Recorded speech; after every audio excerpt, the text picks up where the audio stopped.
Hi, this is Munson with Munson Music. I'm going to talk about how you can play a song called It Was Always You by Maroon 5. And we end up capoing this on 4th fret to kind of match the recording, but it starts off with this really cool intro part, and actually we'll walk through some things in reposition just in case you don't have a capo. And on the intro, actually, you may want to follow just the bass notes, actually. It kind of follows the open A string to the 3rd fret on the low E string, and then the 5th fret on the A string. So I'm kind of doing an open A string, and then going to a G note on the low E string, and then a D note on the A string.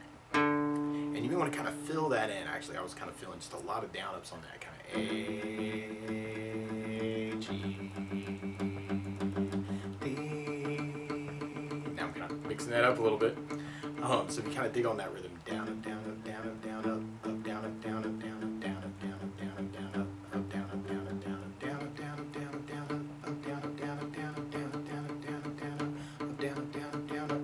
So you could kind of follow just that lick, just kind of the bass note, or you could back that up with chords. And on the intro, you'd start on an A major chord. And we play A major. First finger goes to D on the 2nd fret, 2nd finger on the G string 2nd fret, and 3rd finger on the B string 2nd fret. And if you strum all those together, that sounds an A major chord, and that sounds really happy. Now around A's in general though, it can be kind of cool to lift the 3rd finger and make that an A suspended 2nd chord. Or you could add in the pinky on the B string 3rd fret and kind of make that an A suspended, and kind of say some things around those chords. Or randomly, you may also dig on kind of an A7 sus, where you do 1st finger on the D 2nd, 2nd finger on the G 2nd, 3rd finger on the B 3rd, pinky on the high E 3rd. And if you strum all those together, that sounds like an A7 sus, and that sounds slightly unresolved, kind of playing against the tune a little bit there, but that might actually make some of the chord changes easier. And then from the A, we'd be going to a G major chord. And normally you do this 1st finger on the A 2nd, 2nd finger on the low E 3rd, and 3rd finger on the high E 3rd. And if you strum all those together, that sounds a G major chord. That sounds really happy. Now you may also dig on putting the 3rd finger on the B 3rd, pinky on the high E 3rd, and kind of working that for your G major. And then from the G, we'd be going to a D major chord for that D note. And when you play D major, 1st finger goes to the G on the 2nd fret, 2nd finger on the high E 2nd fret, 3rd finger on the B string 3rd fret. And if you strum the D string to the high E string, that sounds a D major chord. That sounds really happy. Now around D's in general, you may want to lift off the 2nd finger. Always a dangerous finger to lift, but that makes it a D sus 2. Or you could add in the pinky on the high E 3rd for the suspended chord and kind of say some things around the D chord. And there's a couple different strumming options you could kind of use through the intro if you kind of dig on this. You can kind of do the A as kind of almost an 8 down count kind of an idea. Kind of A to A, G, 2, 3, 4, 5, 6, 7, 8, D. And I'm adding a little bit of right hand muting with the right hand just to kind of make that a little sneaky. A, G, D. Just kind of our main intro progression. Or another strum pattern, one of my favorite strum patterns for a 4/4, is down, down, up, down, up. So we took the A and just tried that a lot. You'd have down, down, up, down, down, down, up, down, down, down, up, down. So we tried that through that chord progression. You'd have the A, G, D,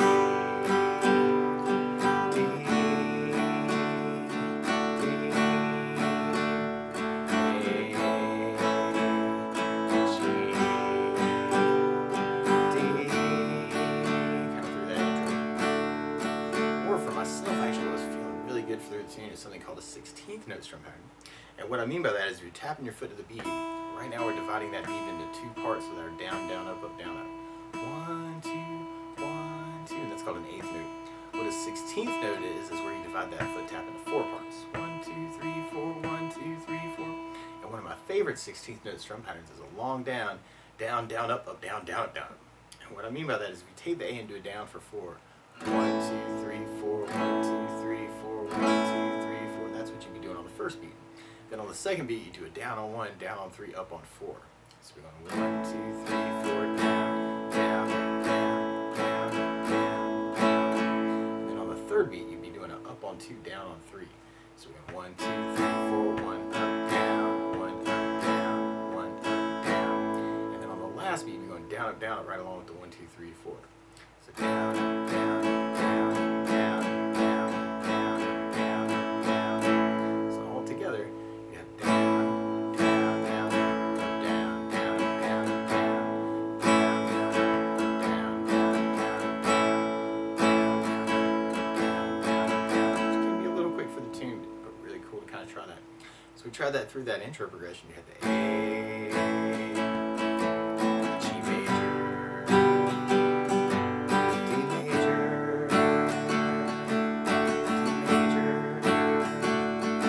A major, G major,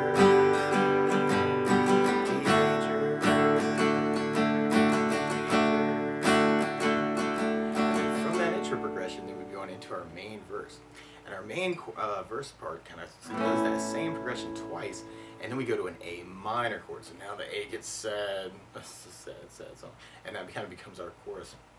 And then when you play A minor, first finger goes to the B string on the first fret, second finger on the D second fret, third finger on the G second fret.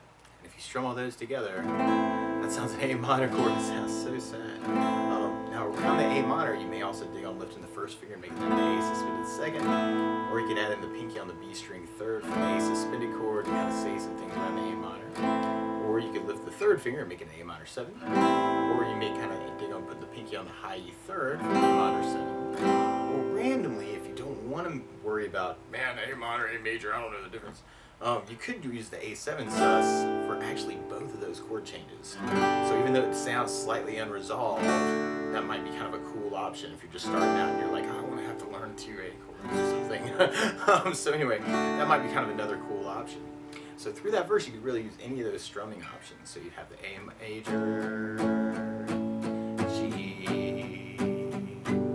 D major, D, or if you're digging on the down, down, up, down, up, A,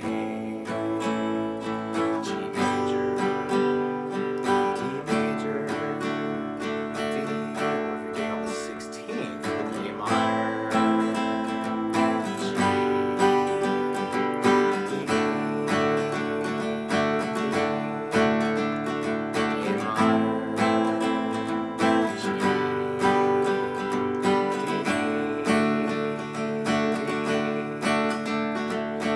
basically be mixing up that progression through the tune, actually kind of going into our full-blown chorus, kind of using the A minor. Now the weird part is to play along with Maroon 5, instead of starting on an A major chord, they're starting on a C sharp major chord. So to play along with the recording, what you want to do is take a capo, and if you put the capo on 4th fret, then now your A major is really a C sharp major, and your G major is really a B major chord, and your D major is really an F sharp major, and your A minor is really a C sharp minor chord. When you take it from the very beginning, you may want to kind of kick it off on that intro with just kind of that bass lick, kind of the A, G, D, D, A, G, D. Might be kind of a cool way to kind of kick it off. Or you can use any of those strumming options. We could use the down idea. A, G, D, D. Or we can do the down, down, up, down, up.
our chorus part, which kind of takes the A minor, G, D, D, and we do that 4 times. To really use any of those strum things there too. A minor, G,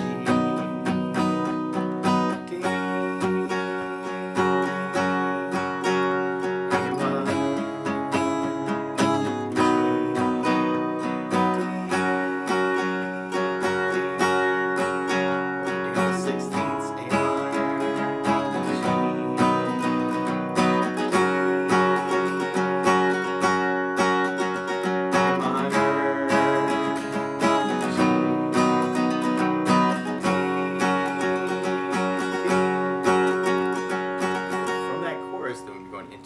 verse. Now one other thing I think about adding to the song though is bass notes. And a lot of times on that first down of the down, down, up, down, up, you're throwing a bass for the chord. So on the A you'd have the A for the bass, on the G you'd have a low E for the bass, and on the D you'd have the D for the bass, and then when we get to the A minor you'd have the A string for the bass there. Bass, down, up, down. So we try that next verse with the bass down, up, down, up. We have the A, G, low E, bass,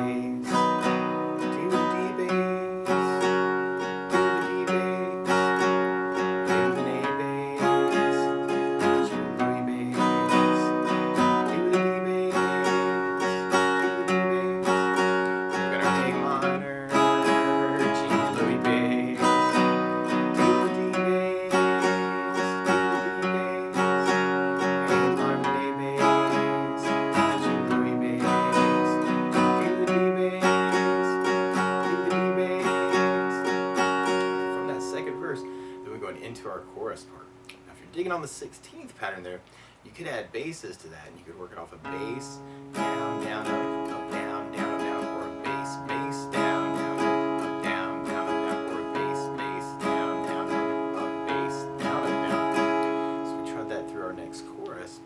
We have A minor,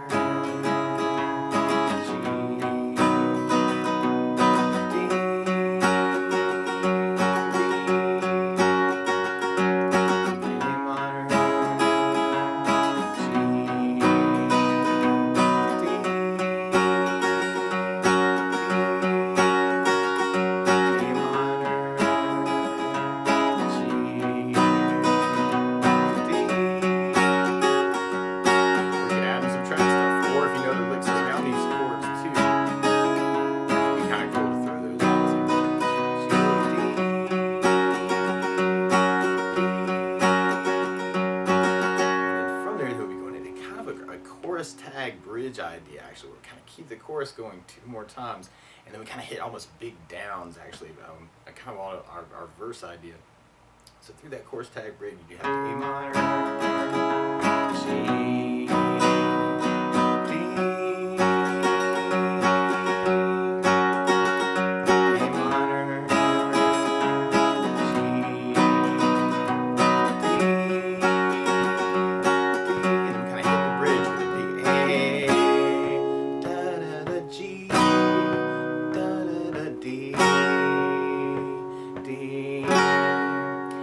from there, we'll be going into our last chorus. So that A minor, G,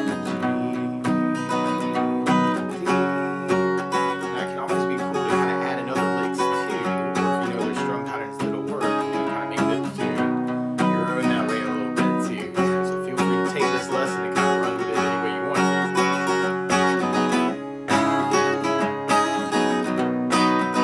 On that last chorus, we do our main progression 3 times.